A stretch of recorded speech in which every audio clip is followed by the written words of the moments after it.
दीना, संत बिना कोई नाम न चीना।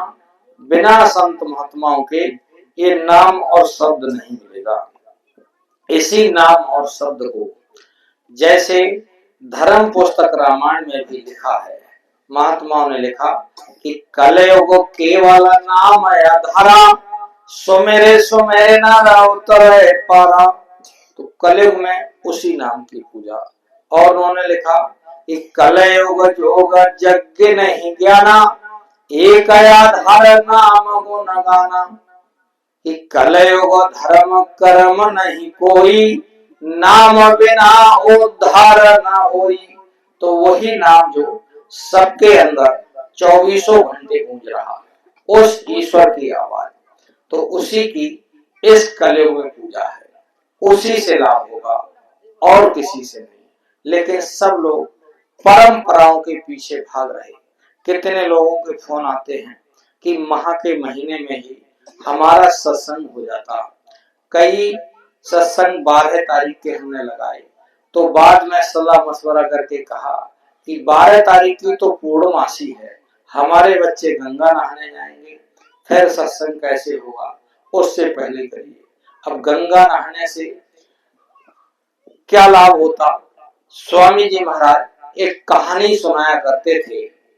जैसे देवताओं के राजा इंद्र हैं, तो इंद्र से उन्होंने एक अपनी गोष्ठी की, मीटिंग की और सभी देवताओं को बुलाया और अपने दरवाजे पर 2 अपने मतलब गार्ड चौकीदार लगा दिए और कहा कि ये मेघ जो है, ये मेघ उसमें घुसने ना पाए।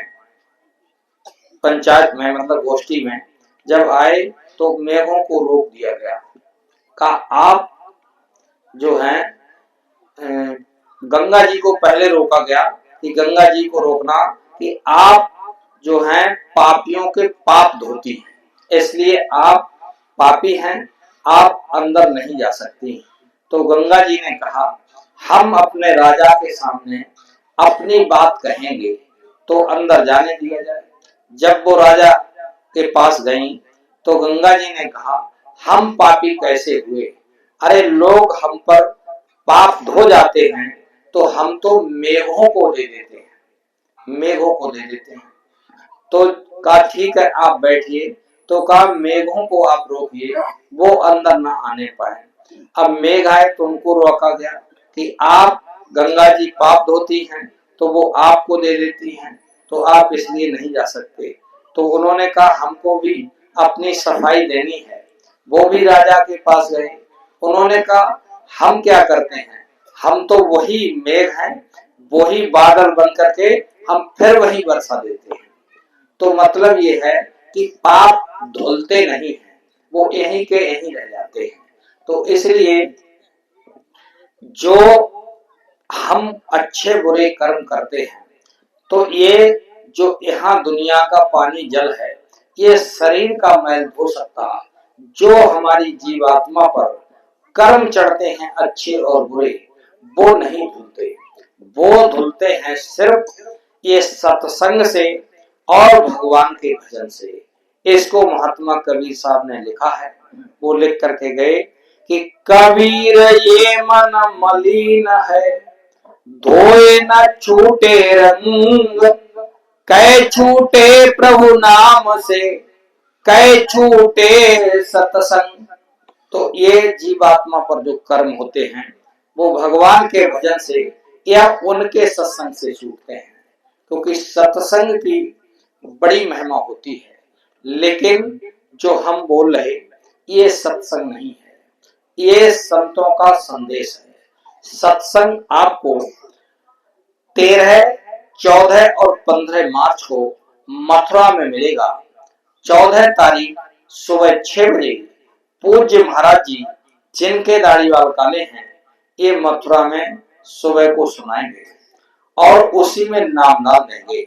नाम नाम कहते हैं प्रभु प्राप्ति का रास्ता, भगवान को जीते जी पाने का रास्ता। भगवान को जीते जी पाया जाता है, मरने के बाद नहीं। तो ये आपको मिलेगा। उस सत्संग से क्या लाभ होता है? तो महात्मा अलग अलग अपनी अपनी भाषा में लिख करके गए।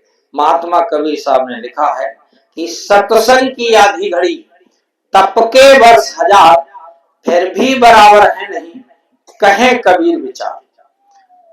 गोस्वामी जी महाराज रामायण में लिखते हैं, रामचरितमानस में, कि बड़े भाग्य पायो सत्संगा, बिना प्रयास होए भव भंगा। बिना प्रयास के ही सत्संग से भव सागर से पार हो जाते हैं। पूज्य महाराज जी कहते हैं कि सत्संग जल जो कोई पावे, मैल आई सब कटकट जावे। सत्संग वो सरोवर है, कौवा स्नान करता और हंस बन जाता। तो सत्संग की बड़ी महिमा होती है। तो ये आपको 13, 14, 15 मार्च को मथुरा में मिलेगा। आप सब लोग आइएगा। और ये हमारा आपका जो शरीर है, ये भगवान के भजन करने के लिए मिला। भगवान का भजन